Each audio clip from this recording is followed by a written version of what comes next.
Hello, friends, and welcome to the second part of the chapter about our Brumbies who live with us now for many years. This part is called Truth, and it is mainly about the Brumbies' teachings. I must preempt that it is also much more emotionally charged than part one, so please exercise self-care when you're listening. And well, all I can say, I don't want to give much away, that I wish you a profound experience from listening to this part of the chapter, because it is also a very important part of what the Brumbies have gifted us. And not only our Brumbies, but also the Brumbies as a species, the Brumbies of Australia, namely Brumbies of Kosciuszko National Park and the Victorian High Countries, which our two Brumbies represent. There is not much mollycoddling happening on part of the Brumbies when they teach me a lesson, but it is necessary nevertheless. So I wish you a good listening, and I hope it will give you something. Though I have all faith, so I could move mountains, and I have not love, I am nothing. This is from 1 Corinthians. It was another summer day in the high country. A mob of greys walked in a single file, following the trail of their lead mare towards one of the crystal streams, in hope to find better feed. Unperturbed by the sun bearing down on them, the foals played in the tall grasses that crunched beneath their hoofs. The air was filled with the buzzing of flies, which were determined to invade the Brumbies' eyes and nostrils, many forming clusters on the Brumbies' chests. If left unchecked, they would potentially create painful open sores. In agitation, the horses shook their heads. Some snorted and swished their tails to keep the bothersome insects at bay. The lead mare stopped and lowered her head. The mob reached the stream, but even here the grass was overall dry and sparse. The horses would remain for a while to drink and pick some remaining blades of green grass and then move on. While at the stream, some of the mares would position themselves head to tail to help each other keep the flies away. At a distance, the mighty stallion was surveying his mob. Humans named him Paleface, the king of the mountain. Thanks to the talent and dedication of local photographers, Paleface and his mob were well known, loved, and often viewed as the manifestation of Thora, the legendary stallion from Elaine Mitchell's famous book, The Silver Brumby. True to his metaphoric role as the monarch of the mountain, Paleface assumed his regal posture.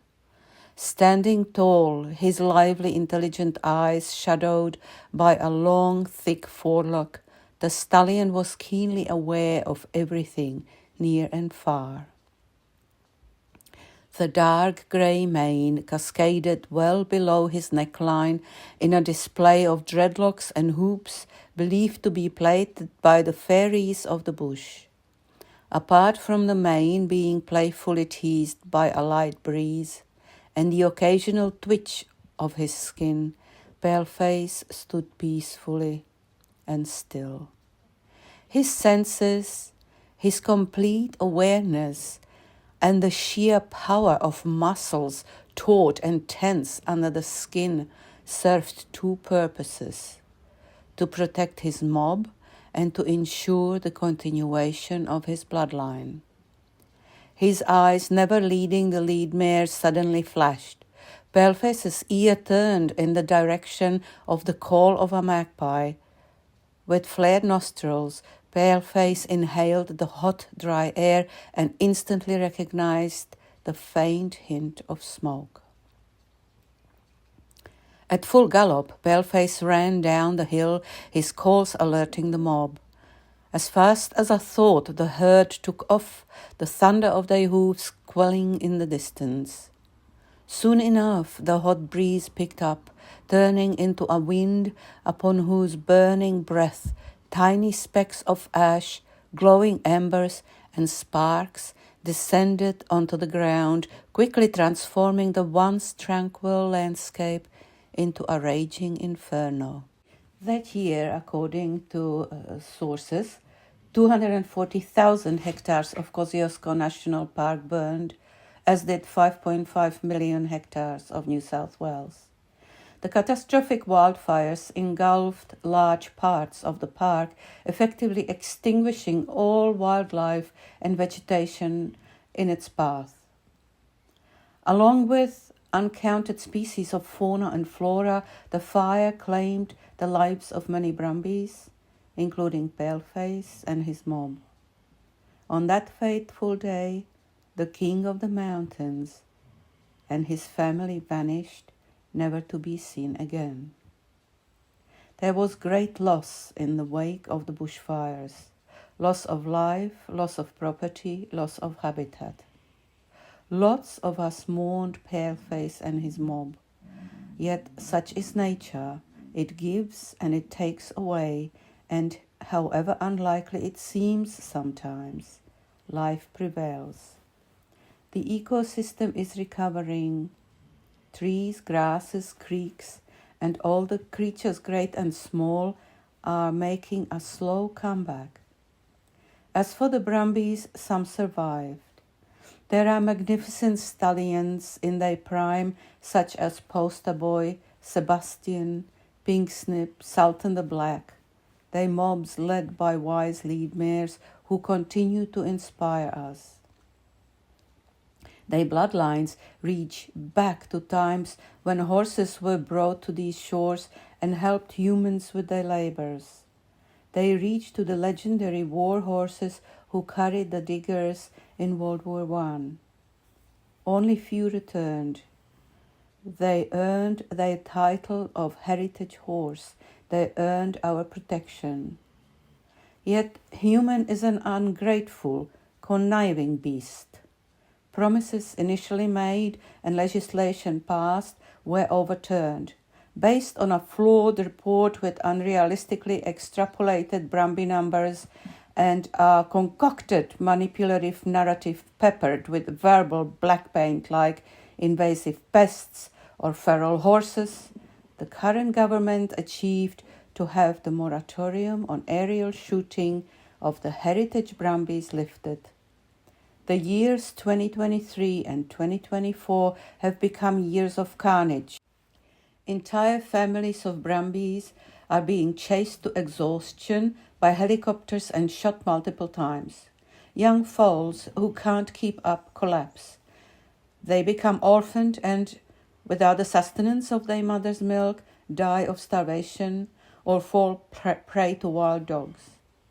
How can a noble, brave stallion like Poster Boy defend and protect his mob from bullets from helicopters? How can his lead mare usher their family to safety? Admittedly, there are many humans who rescue Brumbies. There are sanctuaries that look after orphaned foals and find homes for the wild horses. There are dedicated individuals who work tirelessly to mitigate the impact of these massacres. However, not every Brumby wants to be adopted. Not every colt or stallion wants to be gelded, branded, confined, saddled, ridden, submitted to the will of man, and least of all, separated from his family. I firmly believe that there are some wild horses who value their freedom too much and ought to remain wild. Upon self-reflection, I divulge that in relation to the plight of the Brumbies, I have allowed myself to be drawn into a storm of emotion.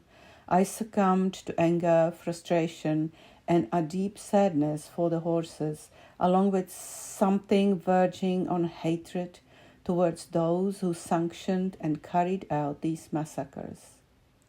I wrote email upon email to relevant politicians, trying hard to remain civil and rational. I wrote to other wild horse supporters around the world to generate global awareness of what is currently happening in Australia. I have spent many a sleepless night plagued by images of dead and dying Brumbies. When I finally fall asleep, I'd be having this recurring nightmare. In the dream, I am walking through Kosciuszko National Park. There is no chirping of crickets, no singing of birds.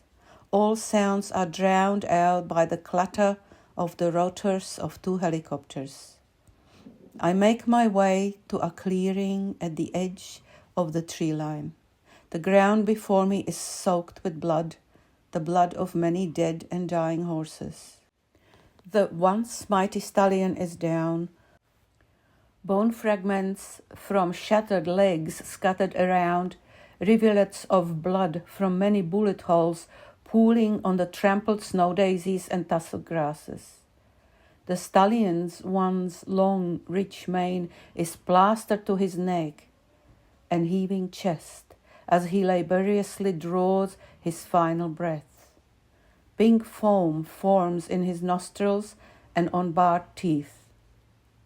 Even the whites of the stallion's eyes are now scarlet. Not far, a mare and her colt lay side by side.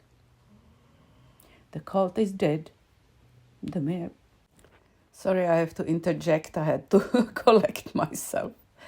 The mare bleeds from many gut wounds. Blood and feces soak the ground. At a distance, a lone, tiny foal stands next to the body of his dead mother. The foal bleeds from a bullet hole in his rump. Trembling, the foal whinnies pitifully. The sound of the rotors from the departing helicopters becomes faint until it can be heard no more. My eyes wander back to the dying mare. The mare's eye is immense. Its infinite darkness reflects karma coming to those who caused this carnage. And then an angelic voice.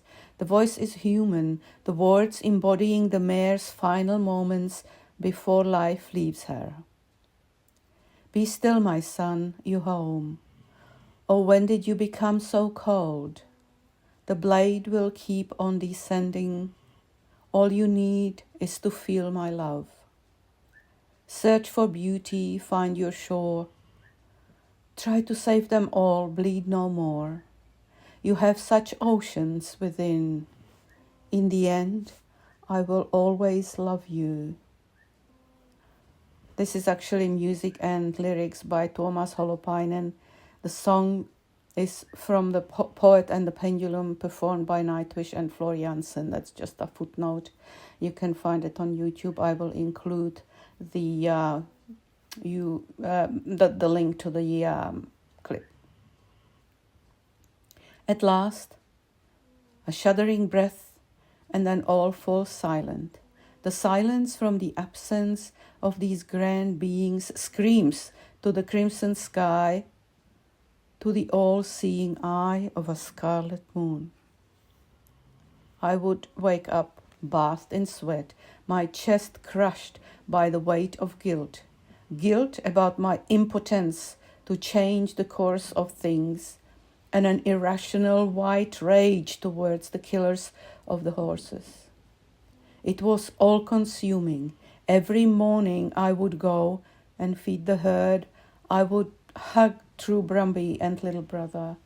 Admittedly, both Brumbies were more interested in their breakfast than in my hugs. Matter-of-factly, they consumed their hay and then followed the rhythm of their day, oblivious to the tragedy unfolding in their old home. The time came when I was completely spent, exhausted by the relentless onslaught of emotions and by futile efforts to expose the lies upon which this whole tragedy was built. One morning I sat next to True Brumby while he was chomping on his hay.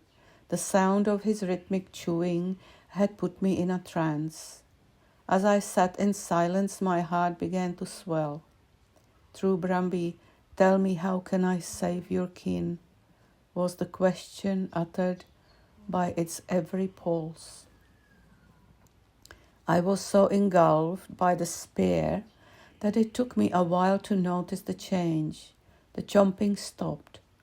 I felt warm breaths on my arm, and then the answer flooded my mind. Truth shines. It has an energy of its own. Truth doesn't need to be proven. It is here for those who are ready to see it and doesn't need those who shut their eyes, blinded by its light. It does not need those who turn away. Truth generates its own energy. It is the lie that has to convince others, that has to manipulate and vampire-like feed on their energy. Without that external energy, lie couldn't exist, as it is bereft of its own life force. I recalled hearing or reading these words before. They were confined to some secret compartment in my brain and resurfaced now. Why are you trying to save my kin? Is it for your sake or ours? For when we, the Brumbies, will be gone, and the mountains will reverberate with the absence of our kind, it will be your spirit howling with great loneliness and grief. Then he showed me images of that absence. Crystal streams still hurrying down the mountain no longer reflected majestic heads lowered to their water to quench their thirst. I heard trees whispering stories of large beings that once rested, played, and hid in their shade. My eyes wandered over the great plains, echoing memories of hoofs striking the ground when mighty stallions fought each other for mares in their never-ending urge to preserve their bloodlines. The pitter-patter of tiny hooves when the foals chased each other through the open landscape, and the slow steps of the lead mare looking for a safe resting place for her mob. Deep sorrow overcame me. I opened my eyes. Nothing changed. True Brumby was standing very still, engulfed in a radiance which must have been the life force itself. Do not be deceived by the surface of things. Look deeper. Do not let your sight be limited by the horizon. Search beyond. Do not focus on the foam and the wave meeting the shore. See the whole ocean, was his final transmission. Then a vision came. I was an eagle soaring on the updrafts high above the sea. My flight was effortless. The air currents carried my body to untold heights. Not far away, cumulus clouds formed their own landscapes in many shades of grey. All was shrouded in silence. Then, as I entered this kingdom of vapour, the temperature dropped, and wisps of cloud tore at my feathers. I closed my wings and dropped towards the surface of the restless sea. In the distance I noticed a boat, whose sails were of a brilliant white against the backdrop of thunderclouds. The broad ribbon of rain formed a bridge between the clouds and the sea. Sky and sea briefly embraced, exchanging their gifts. The sea gracefully accepted the rain and in turn released vapor which rose towards the sky, where the sun, the currents, the temperatures would transform it back into life-giving water. I realized that I was witnessing the ancient dance of the elements. I peered down at the ocean and the not-so-distant shore. It dawned on me that below me, above me, and all around me were hundreds of millions of years of history. History of this stunningly beautiful planet and all life on it. I became aware that with every single swipe of my wings, with every dive into the sea, every step on the ground, I was touching the very mystery of God's creation. I was touching perfection. Then the thunder of many explosions tore me out of my reverie. The world beneath me was ablaze. The shores were burning, the sea was burning, the clouds above me shrouded in a ruby cape. These were not works of nature, these were humans at their worst. Sons of mothers on one side, killing and maiming sons of mothers on the other side, who reciprocated in kind. In the middle of it all laid countless bodies of the innocent. Shreds of dark energy spread over the entire scene. I recognized every single one of them. Hate, lie, rage, terror, vengeance, cruelty, sense of superiority, greed, despair, misperceived sense of righteousness, indifference, apathy.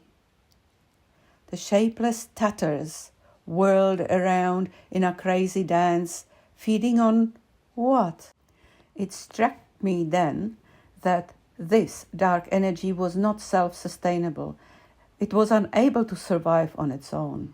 This kind of energy had to have a creator, and it had to receive sustenance.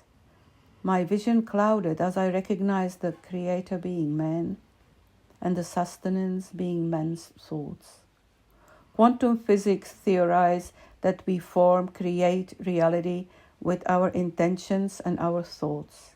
We are oblivious to the fact that most of those thoughts are based on mere assumptions.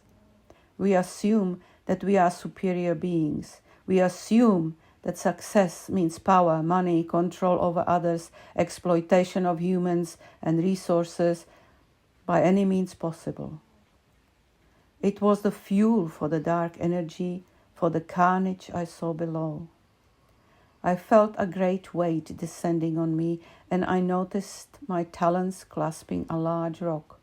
The rock pulsated with a concealed power, the power's destructive force beyond all imagination. My head filled with righteous anger, and I knew that by dropping this rock, I will obliterate everything. It will be the end of all evil, but also of all life, including my own. Slowly, my talons began to open to release the rock. And then a faint voice from deep inside. Let the one who is without sin cast the first stone. And the voice continued. All this darkness, all these wars, injustice, all this cruelty and false righteousness you see are also within you. By casting this stone, you will not vanquish the darkness, you will amplify it. Darkness begets darkness. By giving in to all your anger, hate, and despair, you become anger, hate, and despair. The choice is yours. Just be aware that although you think you are alone, you are all one. What you do to others, you do to yourself. You can't change the world, but you can change yourself. That change will also reflect on those around you. It may even inspire. Never forget that what you choose, you also become. The voice was gone. I tightened my grip on the rock. My wings struck the air. I choose kindness. A sudden warm updraft lifted me higher. I choose forgiveness. Another powerful surge of air carried me into the clouds. I choose patience. I broke through the cumulus. I choose hope. Now, with lightning speed, I was thrust towards the sun. The rock in my talons got unbearably hot and soon transformed into a pulsating fireball. The heat from the sun set my wings ablaze.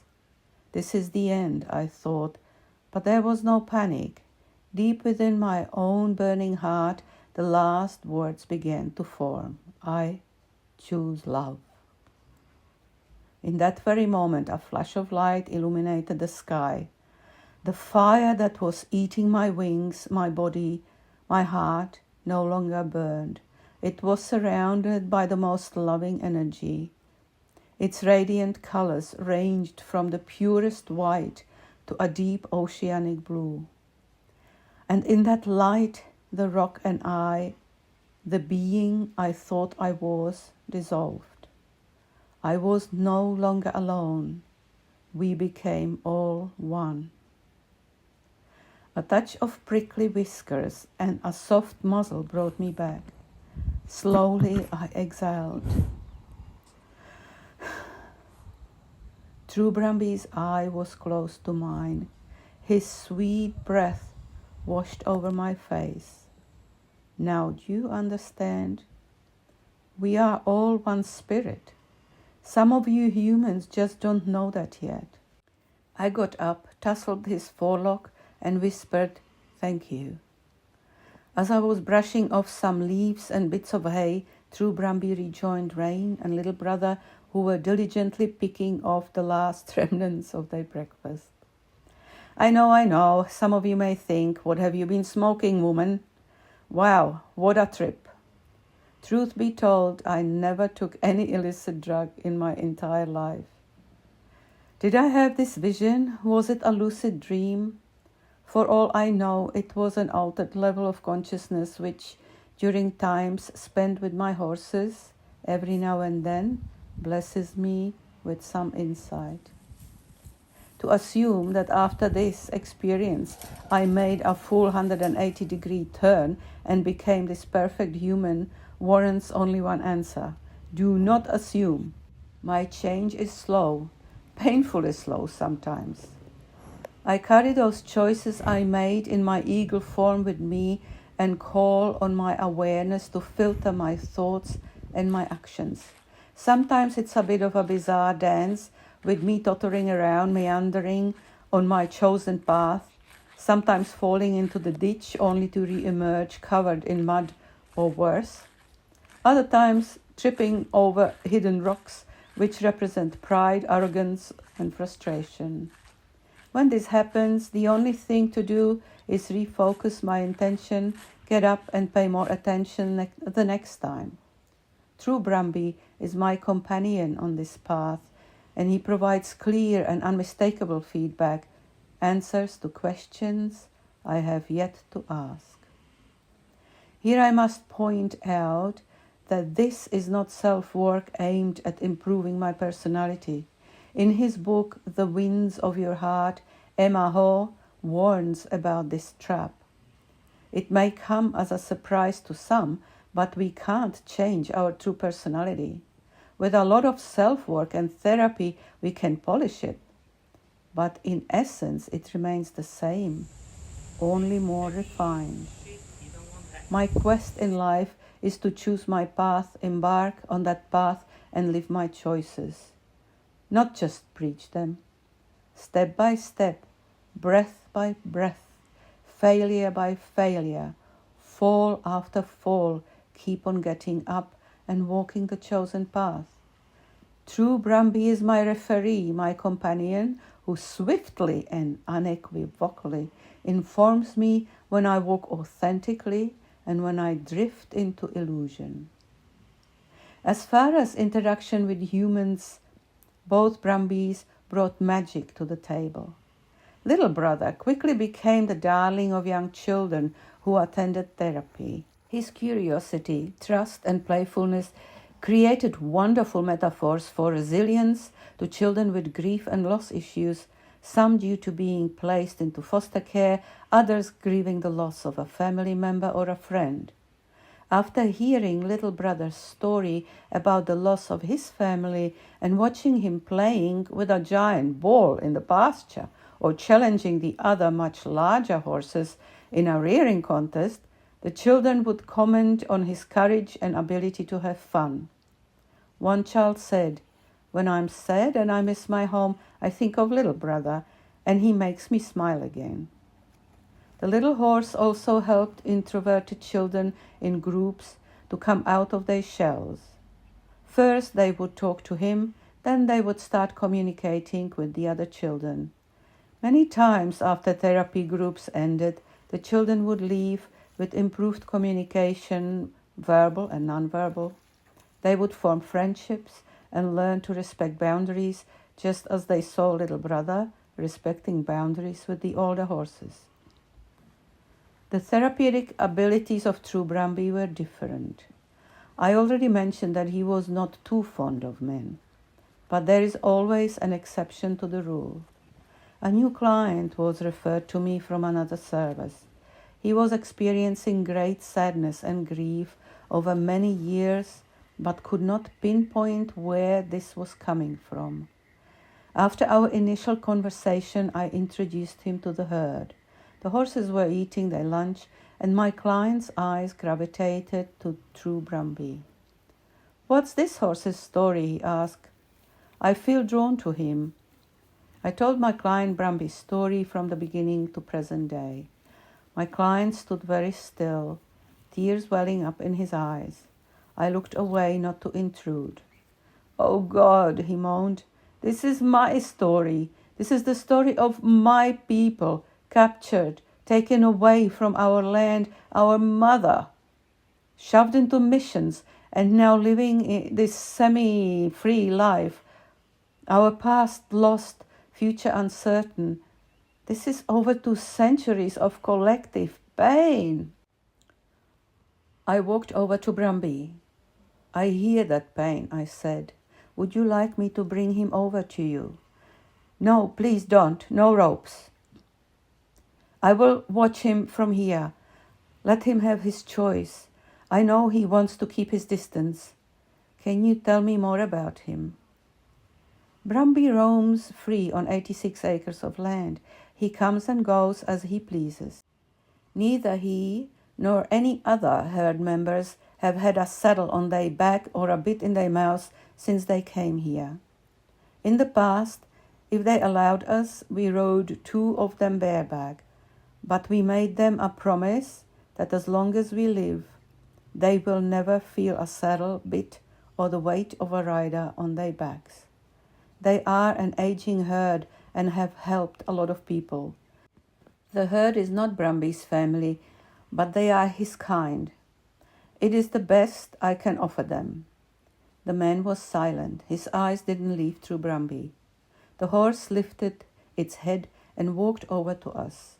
Hesitantly at first, the man stretched out his hand. True Brumby sniffed the man's palm, and I could see a slow smile appearing on my client's face.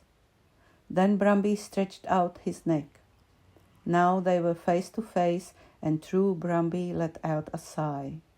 They exchanged breaths, and True Brumby allowed the man to stroke his neck. "Well, just look at that," I said. "You are the first man True Brumby allowed a touch." He did not reply. We stood in silence for quite a while. Then the man spoke. "I think I know now. You can't fully heal from centuries of collective trauma, but you can recognize it, look it in the face, and then live with it. Despite it all, you can still make the best of your life in given circumstances." I nodded, honoring that thought with more silence, as no words were necessary. The other moment of magic happened when my friend visited. She was a few months pregnant. We walked in the pasture among the horses. Brumby and Navajo were play fighting at that time. My friend and I took some photos. A little while later, True Brumby approached my friend. Slowly at first, staying just that bit out of her reach, he then got closer, lowering his head. My friend thought he wanted a pat, but Brumby gently placed his forehead on her baby bump. He stood there for a while, sighing. "I think he's blessing the baby," I whispered. My friend didn't reply, but the serene look on her face and Brumby's quiet presence said it all. And again, here I have to interject because my daughter-in-law, who didn't know this story, told me recently, because she also has a baby bump, that out of nowhere True Brumby came to her and again blessed the baby as he put his forehead on her baby bump and stood there for a while. So this is a very sort of exclusive behavior to True Brumby. Now, writing the last words of this chapter, I sit outside, my eyes wander across the garden to the bush on the other side of the road. The gum trees form a green sea of endless movement depending on the intensity of the breeze. This year we were blessed with a wet summer, but I remember times of great drought when I could sense, even smell, the despair of the bush thirsting for water. Some trees died, most survived, and have grown taller and stronger. The endless display of shades of green, of different textures and shapes of leaves, makes one pause in awe. My ears absorb the cry of the whistling kites, soaring high above the treetops, harassed by little brave Willy Wagtail. I am learning to discern the sounds of different birds, and there are many. The fragrance of roses caresses my nostrils, and the weight of my dog's head on my lap is comforting. We are all one. Humans, animals, plants, air, water, this beautiful earth and the universe. And in all this, the horse, the Brumby, like any other living being, deserves our admiration and our respect, for the horse is the most forgiving being I have met. Let's not allow this symbol to be destroyed, for as Chief Seattle said, "What is man without the beasts? If all the beasts were gone, men would die from a great loneliness of spirit. For whatever happens to the beasts soon happens to men." And that concludes this chapter.